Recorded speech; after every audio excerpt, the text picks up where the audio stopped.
하나님의 말씀은 요한복음 10장 9절에서 10절 말씀까지 봉독해 드리겠습니다. 내가 문이니 누구든지 나로 말미암아 들어가면 구원을 받고 또는 들어가며 나오며 꼴을 얻으리라. 도둑이 오는 것은 도둑질하고 죽이고 멸망시키려는 것뿐이요 내가 온 것은 양으로 생명을 얻게 하고 더 풍성히 얻게 하려는 것이라. 아멘. 여러분하고 한번 인사할 때 반갑습니다. 하겠습니다. 오늘은 그 생명이라고 하는 제목으로 은혜를 나누겠습니다. 요즘을 100세 시대라고 그래요. 그러니까는 120살까지, 지금 어린아이들은 120년까지, 그러니까는 30년 준비해가지고 이제 공부하고 그래가지고 준비해서 40년을 이제 사용을 하게 되죠. 그럼 70살이 되잖아요. 그러고 난 다음에 30년, 40년 동안 뭐 하고 살 겁니까? 그래서 한쪽에서는 뭐 재테크에 대해서도 얘기를 하고 직업도 세 가지를 가져야 된다는 얘기하지 않습니까? 아무 생각 없이 그냥 세월만 호송하다가 이렇게 끝나면 그것은 무슨 의미가 있겠습니까? 우리가 보통 이제 하나님의 선민하면 이스라엘 민족이라고 그러잖아요. 근데 이스라엘 민족들이 여호와 하나님을 잘 섬기고 믿고 살아가야 되는 사람들이 이스라엘의 민족이라고 할 수가 있는데, 이분들이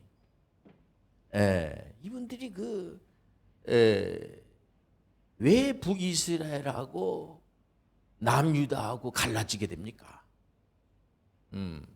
이거는 여러분들 잘 알다시피 사사시대, 그 엉망진창의 사사시대를 지나서 왕권 시대가 시작이 되잖아요. 그래 초대 왕이 사울왕, 두 번째 왕이 다윗, 여러분들 잘 아는 다윗 왕 아닙니까? 그 세 번째 왕이 뭐 신앙도 좋고 지혜의 왕이라고 하는 솔로몬 왕인데, 이분이 처음에는 참 믿음 생활도 잘하시고 하여튼 대단한 그런 참 업적을 남길 정도로 아주 신앙심이 좋으신 분인데, 이 말년에 주변에 있는 나라에 있는 그 화친해 가지고 주변에 있는 나라의 그 여인네들을 결혼했잖아요. 여인네들이 많잖아요. 그런데 그 여인네들이 오면서 우상, 그 자기가 믿는 그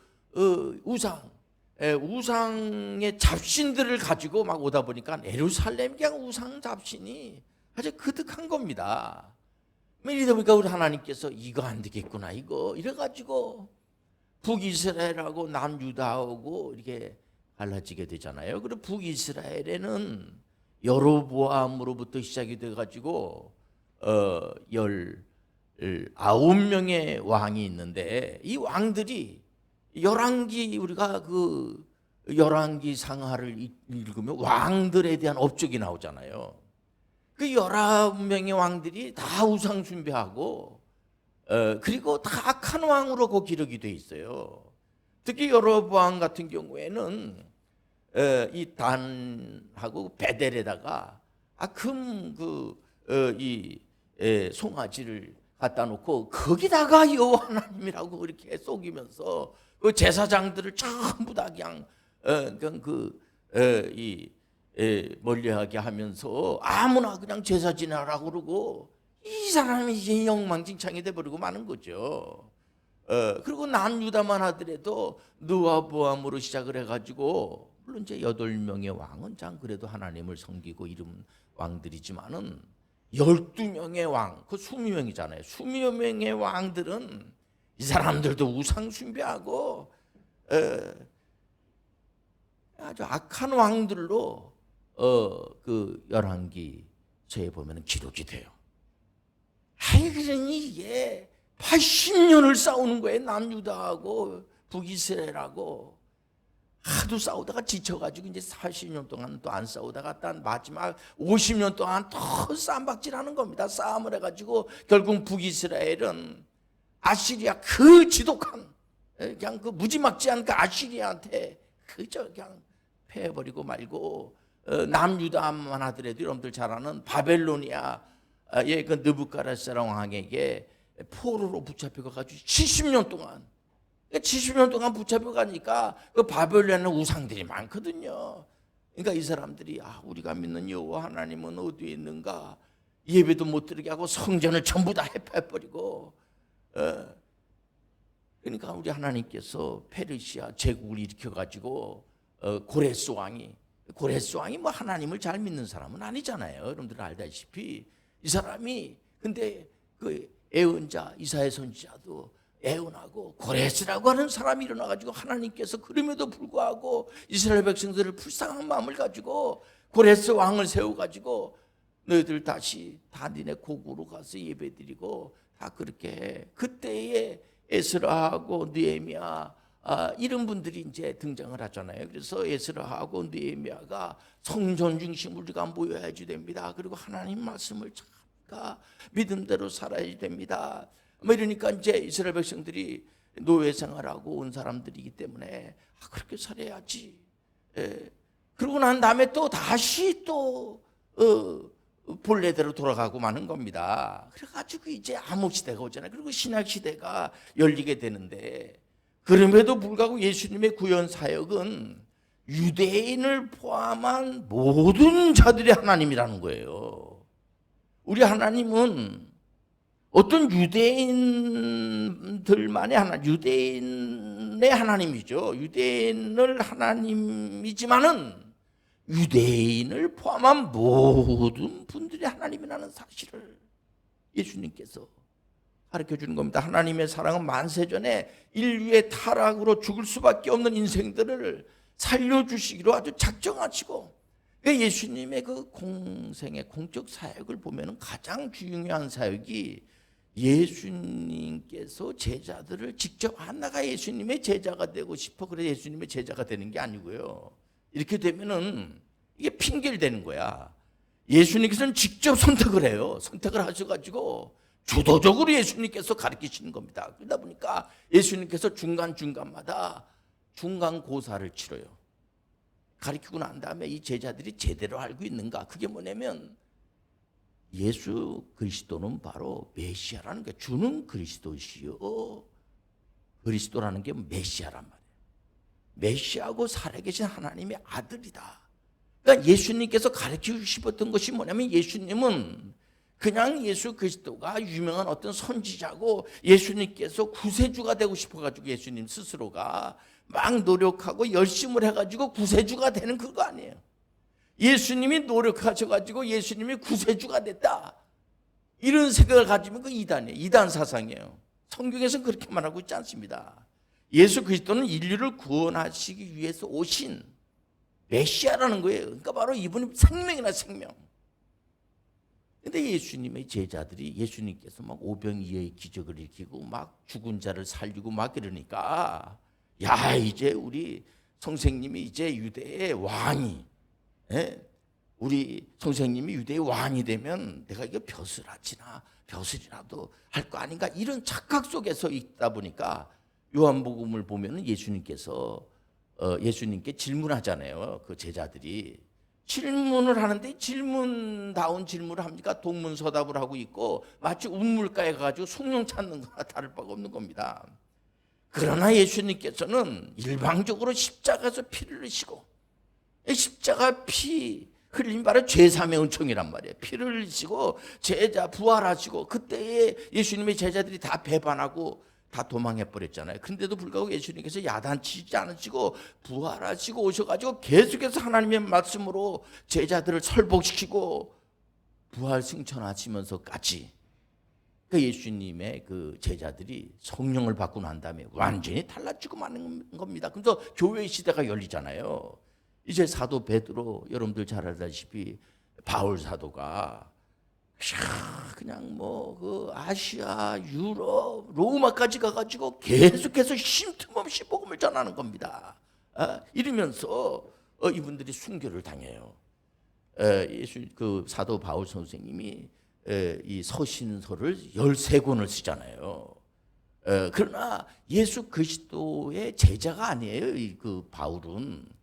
그러다 보니까 예수님에 대한 그 내용을 써야 되잖아요. 이게 복음이란 말이에요. 복음. 그래서 마가 다락방의 마가 이 마가 이분이 대단한 분이에요. 이분이 바로 사도 베드로의 제자입니다. 그러니까 그 참 믿음의 아들처럼 생각을 하고, 베드로가 수제자잖아요. 그러니까 자기 선생님이 순교를 한 거야. 아이고, 예수님에 대해서 빨리 써야지. 그러니까 베드로하고 같이 다니면서 베드로가 얼마나 예수님에 대해서 마가한테 잘 가르쳐 줬겠습니까? 그럼 마가복음, 마가, 마태, 마가, 누가복음을 공간복음이라고 그래요. 근데 요한복음은 이제 사도 요한이 예수님의 그 제자잖아요. 항상 베드로하고 요한하고 야고보 이 세 분들을 꼭 같이 데리고 다녔잖아요. 그러니까는 예수님에 대해서 너무나 잘 아는 겁니다. 그 사도 요한이. 그래서 거기에 대해서 아주 자세하게 기록을 하고 있는 겁니다. 이 복음에 그러니까 예수 그리스도는 바로 살아계신 하나님의 아들이고 메시아입니다. 이거를 우리가 알려면 요한복음 읽으셔야 돼요. 우리가 처음에 신앙생활하는 분들한테 제일 먼저 이렇게 권하는 책이 요한복음이에요. 요한복음은 예수님의 그 기적의 역사가 쫙 나오고, 그러니까 예수님께서 이 땅에 오셔가지고 복음에서 아주 중요한 것이 뭐냐면은 주는 그리스도시고 살아계신 하나님의 아들이기 때문에 기독 신앙은 죽느냐 사느냐 하는 생명에 대한 이 근원적인 문제를 다루고 있다는 거죠. 그래서 예수님에 대해서 보다 더 실제적인 사건 중심으로 기록한 성경 요한복음에 비유가 없어요. 그건 비유가 없어. 예수님께서 비유로 말씀 많이 하셨는데 요한복음이 예수님께서 실질적으로 하신 사건에 대해서 그냥 그대로 가감 없이 예수 그리스도를 메시아로 믿는 것은 예수 그리스도만이 생명을 줄 수 있다는 거예요. 그러니까 하나님이 사람이 돼. 하나님이 사람이 되셔야지 돼. 이게 기적이에요. 사람이 하나님 될 필요 없어요. 왜? 창조주 하나님만이 생명을 만들 수가 있고, 창조주 하나님만이 우리를 구원할 수가 있는 거예요. 사람이 우리를 구원할 수가 없어요. 어떤 피조물도 생명을 만들 수가 없습니다. 요즘 의학이 생명의학 뭐 이런 굉장히 발달이 됐지만은 생명을 연장시켜 주는데 이 도움을 줄 수가 있고, 우리가 의학이라든가 이게 전부 다 그렇지만은 생명 자체를 만들 수는 없어요. 그래서 사람이 창조주가 됐다, 이게 별 의미가 없어요. 근데 요즘 뭐 우리나라만 그렇게 했습니까? 이단 사회비들이 자기가 하나님이 되려고 하는, 자기가 창조주가 되려고 하는 사람들이 그렇게 많다고 그래요. 안타깝죠. 그래서 어렸을 때 왕관도 좀 써주고, 어렸을 때 좀 왕자 공주 역할도 좀 하고, 이걸 안 하다 보면은 이렇게 돼버리는 거 아닙니까? 예수님께서는 요한복음에서 직접 생명과 진리임을 선포하시는데, 나는 생명의 떡이다, 나는 생명의 빛입니다, 나는 양의 문입니다, 나는 선한 목자입니다, 나는 부활이요 생명입니다, 나는 길이요 진리요 생명입니다, 나는 참 포도나무입니다. 바로 하나님이 사람이 되어가지고 온 인류에게 생명을 주신다는 거예요. 그러니까 생명이라는 게 굉장히 중요해요. 중간고사를 당신들은 나를 누구라고 하느냐? 주님은 메시아입니다. 그러면 여러분들 기말고사 시험 문제가 뭐냐? 해답이 생명이 생명. 우리가 이 교회를 다닌다는 것은요, 생명을 얻으러 다니는 거야. 예수, 우리가 생명을 못 만들죠. 예수 그리스도가 우리에게 생명을 주실 줄 믿습니다. 요한복음 3장 16절이 아주 중요해요. 하나님께서, 그는 뭐 아마 전 지구에 어지간한 분들은, 글을 좀 아는 분들은 요한복음 3장 16절은 다 아세요. 하나님께서 이 세상을 너무 사랑하셔가지고 독생성자 예수 그들을 보내주시고 그를 믿는 자마다 영생을 얻게 하는 거야. 우리 힘으로 영생을 얻게 하는 게 아니라, 생명은 바로 우리 힘으로 하는 게 아니에요. 우리 자력으로 우리가 구원하는 게 아니죠. 예수님의 사역을 보면 예수님이 오셔가지고 누구를 죽입니까? 예수님은 생명이에요. 예수님은 죽은 자도 살리십니다. 예수님께서 오셔가지고 각종 병든 사람들을 다 고쳐주시고, 또 그 악한 영에 사로잡혀서 귀신 들렸으니 이걸 어떡합니까? 귀신 들려가지고 수로보니게의 그 여인은 이방 여자잖아요. 헬라인이잖아요. 그런데 그분이 귀신 들린 게 아니라 그분의 따님이 귀신 들렸단 말이에요. 귀신이 들렸단 말이에요. 그러니까 얼마나 안타까워요. 누가 그를 치료할 수가 있습니까? 예수님이 치료해 주신 거예요. 얼마나 감사합니까? 그러니까 의사, 그 공부 많이 한 의사 누가가 뭐라 그래? 병든 자에게 의사가 필요하지. 예? 건강한 자에게 무슨 의사가 필요합니까? 예수님은 병든 자에게 필요한 게 의인이 없나니 다 죄인이에요. 전 죽에 있는 모든 사람들은 다 예수님이 필요한 거예요. 그래서 이 바리새인들 어떻게 간에 예수님을 흠을 잡으려고 요한복음 10장 10절에 보니까는 도둑이 오는 것은 도둑질하고 죽이고 멸망시키려는 것뿐이요 내가 온 것은 양으로 생명을 얻게 하고 더 풍성히 얻게 하려는 것이다. 얼마나 감사해요. 여기서 우리가 깊이 생각해야지 돼요. 예수님은 하나님이 사람이 되셨는데 이분 자신이 영성의 대가예요. 그러다 보니 하나님인데 영성의 대가가 뭐예요? 관계성 지수가 높은 겁니다. 바로 예수님으로 끝나는 것이 아니고 예수님이 하신 사역을 제자들에게 과감하게 위임하는 겁니다. 그리고 요한복음 14장 12절에 우리가 이제 120살까지 살다고 하잖아요. 아무 이유도 없이 그냥 뭐 재밌게 살다가 하면 되지 뭐. 그냥 뭐 돈 많이 벌어가지고 그냥 뭐 쓰다가 뭐 가면 되지 뭐 그럴 수도 있어요. 우리 믿음의 사람들은 뿐만 아니라 모든 지구상에 있는 분들은 그게 과연 올바르게 그 사는 그 사고인가 진짜. 예. 우리 후손들한테 우리 예수님께서는 부활승천하면서 온갖 십자가를 지시고 온갖 고난을 다 당하시고 하시면서 제자들에게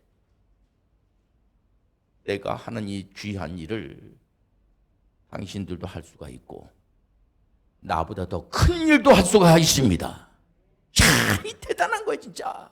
그래서 여러분들 모든 믿는 분들에게 결정된 소명을 주시는 거예요. 누가복음 15장 4절에 보니까 너희 중에 어떤 사람이 양 100마리가 있는데 그 중에 하나를 잃으면 99마리를 들여두고 그 잃은 것을 찾아내기까지 찾아다니지 아니하겠느냐. 그래서 이 세상에서 가장 귀한 것은 사람의 사람. 그래서 우리가 사람에게 가장 먼저 하신 사역이 제자들 사역하는데 가르치는 사역, 생명의 교육, 생명교육이에요. 우리 대한민국이 말이에요. 우리가 글자가 없었잖아요. 그래서 우리가 세종대왕께서 우리 한글을 만든 게 얼마나 감사한지 몰라요. 중국도 그 글자가 있잖아요. 서양에도 글자가 있잖아요. 영어 글자가 있잖아요. 야, 우리가 글자가 있는 거예요. 얼마나 감사한지 몰라. 우리가 이 실험을 하면요, 사람이 그 보통 영장류라고 해가지고 원숭이라든가 이렇게 실험을 하게 되면요, 감각이라든가 이런 게 그런 것들이 훨씬 빠르죠. 근데 역사성이 없는가 말이야. 글을 쓸 수가 없잖아요. 역사라는 게 굉장히 중요한 겁니다.